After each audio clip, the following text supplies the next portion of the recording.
Okay, so before we really get started, yes, I do have this book sitting on top of uh, my launch Wii box, which is sitting on top of my Wii U Deluxe set box.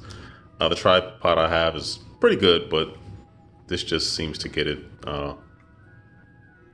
to a better viewing angle, so that's why I'm using it. So, what this is really about: the Mario Bros Encyclopedia, the official guide, the first 30 years. So, this just came out recently from Dark Horse, and I picked up a couple other books that they've done, Legend of Zelda book, and some other ones that I just can't think of for some reason. I have a bunch of books, gaming books. That's kind of what I'm collecting now too, is books that also, trigger my nostalgia and whatever. They know what they're doing. They know how to get me. I've been got. I got. But it's cool because this is good stuff. So apparently this book came out in Japan some time ago. I'm not sure when. Well, maybe closer to like 2016. I don't know. Because Odyssey is not included in here, which is okay. I mean, 30 years of Mario, that's plenty. That's a lot. That's a lot of Mario to go around. Yeah. So you can see the book starts off with introduction by Takashi Tezuka, and he goes into how he got hired and how desperate Nintendo was when he first got in. So, you see there, I was drawing pixel art at the time. Nintendo was so understaffed, they would have hired cats if they thought it would help. So they needed help. So help they got. So we go to the forward here. I'm not going to read everything. But it's good stuff. It's stuff that I don't know where else I would have gotten this information. So, well, of course, let me go back. It's funny. My youngest daughter was like, well, who made Mario? And I started talking about Shigeru Miyamoto. And I'm flipping to the book, like, not seeing a lot about him, which is okay because there are many other sources for information about Shigeru Miyamoto. Not that I would have been upset if it was more about him in the book. That would have been fine. But just going through, I mean, there's mentions of Shigeru in here, obviously, but what was interesting was, Takashi Tezuka being, working on Punch Out, which is one of my favorite series as well, and some stuff he did for Devil World and other things like that. So there was, obviously you get these books to not to tell you things you already know, but to tell you things you don't know. So that's good.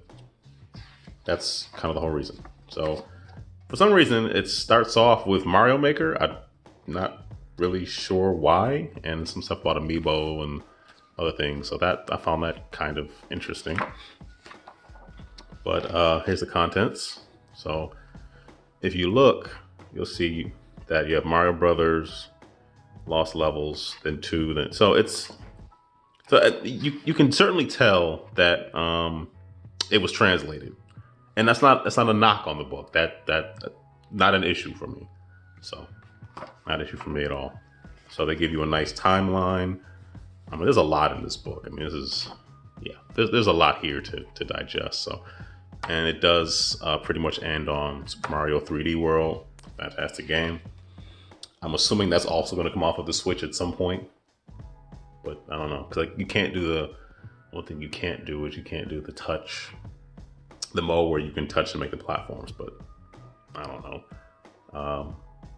Rayman Legends Definitive Edition? You can't really do that either if you're playing on the touchscreen.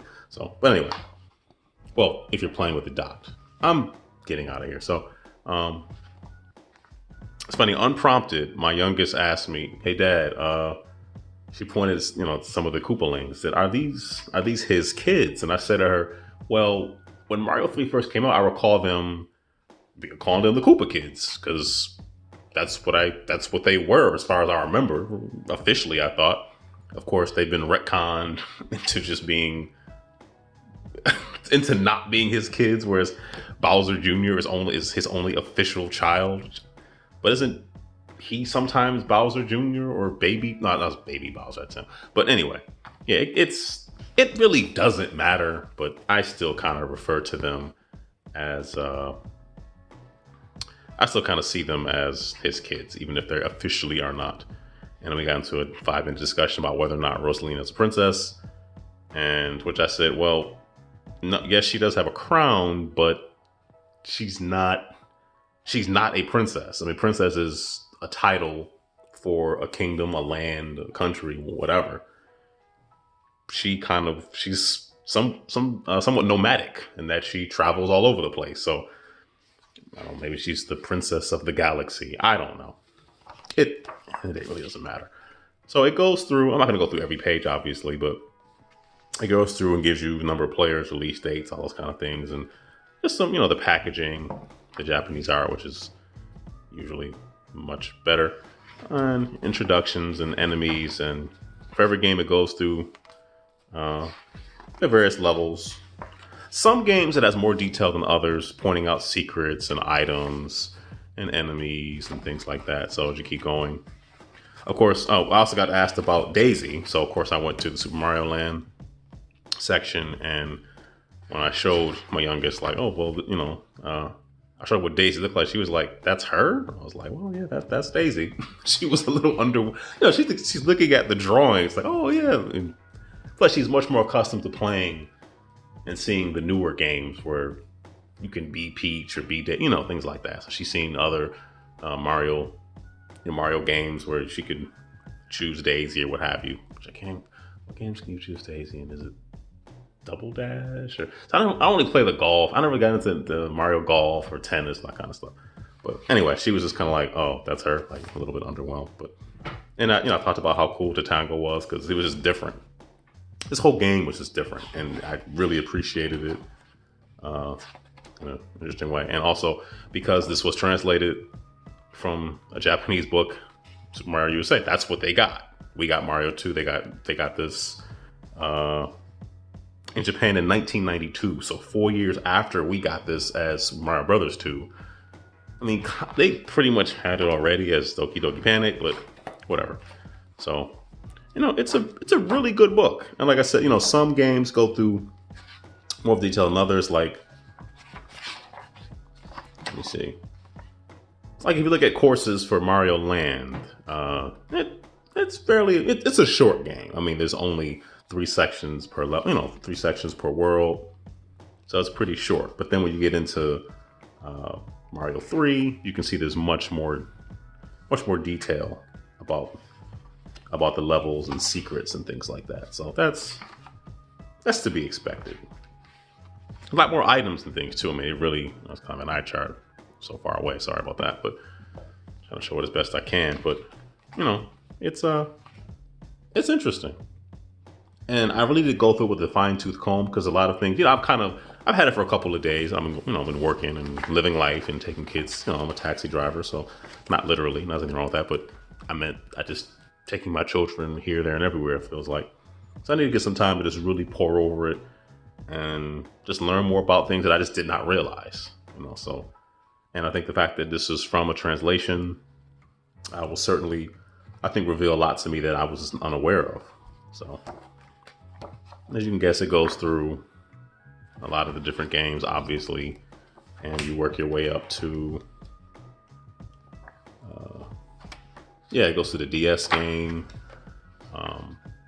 It's, wish they had sales figures. That'd be kind of interesting. And not a big deal. It's not like, hey, sales figures, I'm not buying this book. It's just something, I don't know. I remember New Mario Bros. 2, they didn't set the world on fire, but it's still a dope game. And if you can mod your DS, there's some hacked versions that introduce quite a bit. I'm just gonna put that out there. And I remember the whole collect a million coins or doing whatever it was. I never got that many coins. I also don't remember the instruction book looking like that. Look like that? Where's mine? Anyway, good stuff. Good stuff. And then you get into the Mario Bros. U, which I'm sad to say, or not really. I'm pretty sure I'm going to pick this up when they release it for the Switch because I really enjoyed that game. It was clearly not the breath of fresh air that the original New Mario Brothers was, let alone New Mario Brothers 2, let alone New Mario Brothers Wii. It was not that fresh, but it was still a lot of fun. It's still good times. So I might have listed this as a game, but anyway, it doesn't matter. They're still fun. They're 2D platformers. They're well made. What more do you want? And then we get into what to me are just some of the best games ever made. You can call it hyperbolic if you want. Or did I skip those already? Did I skip those? I must have. Where's Galaxy? Yeah, the Galaxies are in here as well. Oh, and then there's a shout out to just some of the remakes. I get the focus to act correctly. Come on. It doesn't want to. But it talks about there we go. Mario Brothers Advance. I guess it's just Super Mario Advance.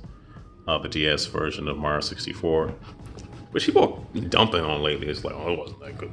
In 2004, playing Mario 64 on a handheld device was dope. I don't care what anybody says. Like, that was incredible. That was, to me, that alone was like, if that was the only game at the 3DS launch, the original DS launch, still would have bought it. Okay, so I played some of this game the other day because I was setting up my capturing stuff. Just, you can, if you put custom firmware on your new 3DS, you can actually stream video content to a PC, maybe a Mac, I'm not sure, Linux, who knows. So I was setting that back up, so I was just playing this game to test it out, something a little more fluid to see how the frames were looking and everything else. This game is still incredible. Like, I know one of the complaints about it was going through the normal courses, people felt it was too easy. And then, of course, you're in like the special worlds and you're barely hanging on. Maybe I'm projecting. I am projecting. Great game. Great game. That was before that one. Let's go back to some of these other areas. I mean, it just goes through, just looking at all the characters you have, like this is the last game that it has, the newest, I should say. Mario World, so Odyssey is not in here, which is okay. There's such a wealth of information in here. It's fine. And then here's a really interesting part as you get here. I kind of do wish that this was a little bit longer, the before he was Super Mario section. But that's okay. It just gives you a history on Donkey Kong and kind of where Mario came from and things like that, which they could have been expounded a bit, but not a showstopper. That's fine. And then this is really interesting, where you have the timeline up front, but then this actually just shows you what's chronologically. It's also like a timeline as well. All the games Mario appears in what year. And it's interesting when you look at the things that have been omitted or things that you didn't realize. Like, I did not realize that Mario was in Famicom Grand Prix 2, 3D Hot Rally. Maybe I should have known that. I don't know. So, it has an involvement rating, if you can see it. Zoom in there. There we go. See, it has an involvement rating. A member of the family appears. His likeness plays a small part. Major character. Main Mario game. And I like that. I appreciate that. That's good to know.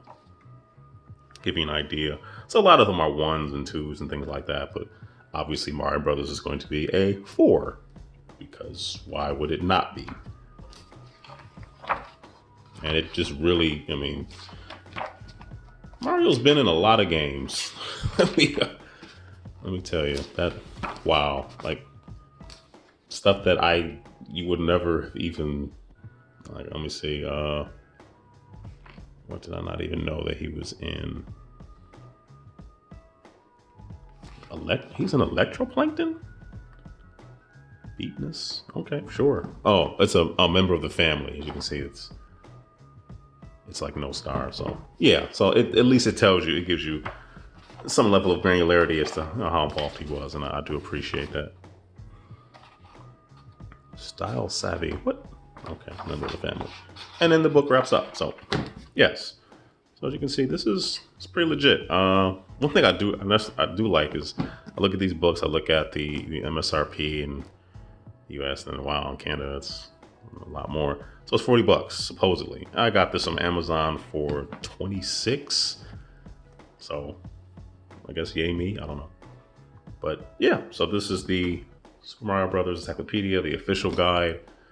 I really dig it. I'd say check it out if you can get your hands on it. It's certainly worth digging into. I think that's gonna be it. Of course, I have to do the obligatory watch more videos, like, subscribe, all that stuff. I mean it. It does feel obligatory, but I do mean it. I'm serious. But that's it. Have a good one.